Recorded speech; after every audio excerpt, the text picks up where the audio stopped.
Hi guys, hola mi gente, and welcome to Dose of Carmen. As you probably know by now, I'm from Venezuela. You've also probably heard a lot about Venezuela, especially recently. If you haven't, it's because you've been living under a rock, and I must catch you up. Venezuela is in South America, in case you didn't know. It is home to some of the wonders of the world.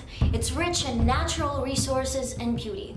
Its people are some of the friendliest, full of laughter and warmth, a people with a zest for life. Which is why it pains me so much to see what my home country has become. How such a beautiful and thriving nation with the largest proven oil reserves in the world has been brought to its knees by a corrupt government. Venezuela has been undergoing terrible political turmoil for some time now, which has caused great civil unrest. The country is going through an incredible economic crisis and is in desperate need of humanitarian aid. There are many things going on in Venezuela. It's like this vicious cycle where everything feeds into everything else, making what is happening now the perfect storm of chaotic hell. As Forbes eloquently puts it, Venezuela's economy has collapsed as a result of socialism, incompetence, and corruption. In other words, the country has been run to the ground by a dictatorship that has no idea how to run things. For starters, the country is in hyperinflation overdrive, and it is estimated to jump to 10 million% this year, and that is by far the highest inflation rate in the world. Now, the bolivar, which is the Venezuelan currency, loses value every day, making it extremely difficult to buy anything. The average minimum wage for the Venezuelans is 18,000 bolivars per month. I tried to look it up in the exchange rate in different websites, and I couldn't figure out a straight answer. It's anywhere between $6 to $20 a month.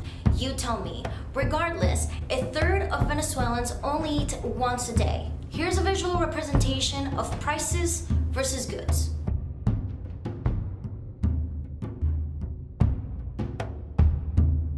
To add to this, last year, Business Insider ranked Venezuela second most dangerous country in the world, the first being El Salvador and the third, Nigeria. NPR reported that the Pharmaceutical Federation of Venezuela estimates the country is suffering from an 85% shortage of medicines. There is a lack of electricity in the hospitals, and more than 1,300 doctors have left the country. The ones that have stayed lack basic medical supplies in order to treat patients. Basic medical supplies like gloves. People are dying because there are no medicines. There is no health care.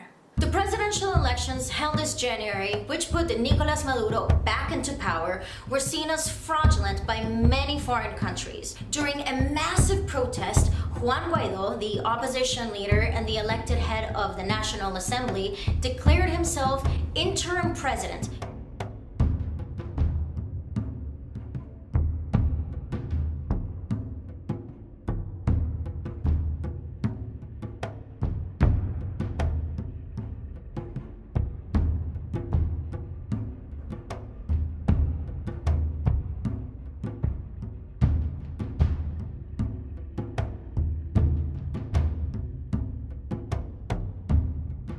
Vowing to oversee the nation until new and fair elections could be held. Following this, the US, Canada, Colombia, Brazil, Peru, Spain, France, and the UK, among other countries, formally recognized Guaido as the new interim president after Maduro's refusal to uphold fair elections. Meanwhile, the UN Refugee Agency and the International Organization for Migration estimates 5.4 million Venezuelans will be living abroad this year. That's roughly 17% of the population fleeing the country, making it the largest migratory and worst humanitarian crisis in the Western Hemisphere. My mom and I left Venezuela years ago. She had an inkling that the country was going in the wrong direction, and so she left it all behind to look for a better future. Since then, a large part of my family has also left the country and are now living in different places around the world. It's enough. The Venezuelan people have suffered long enough in the hands of this government. The ones that have stayed are taken to the streets in peaceful protests while surviving the best way they can. And the ones that have left are doing what they can in order to bring awareness as to what's happening in the country in hopes for a better future and in hopes to go back to their land, our land. nuestra Venezuela. What is happening now is much more complicated than what I tried to explain. There are countries and organizations that are trying to help. However, Maduro's regime has been closing the borders, refusing to accept any humanitarian aid for its citizens. On February 22nd, Richard Bronson, British philanthropist, is organizing a benefit concert in Cúcuta, Colombia, called Venezuela Aid Live.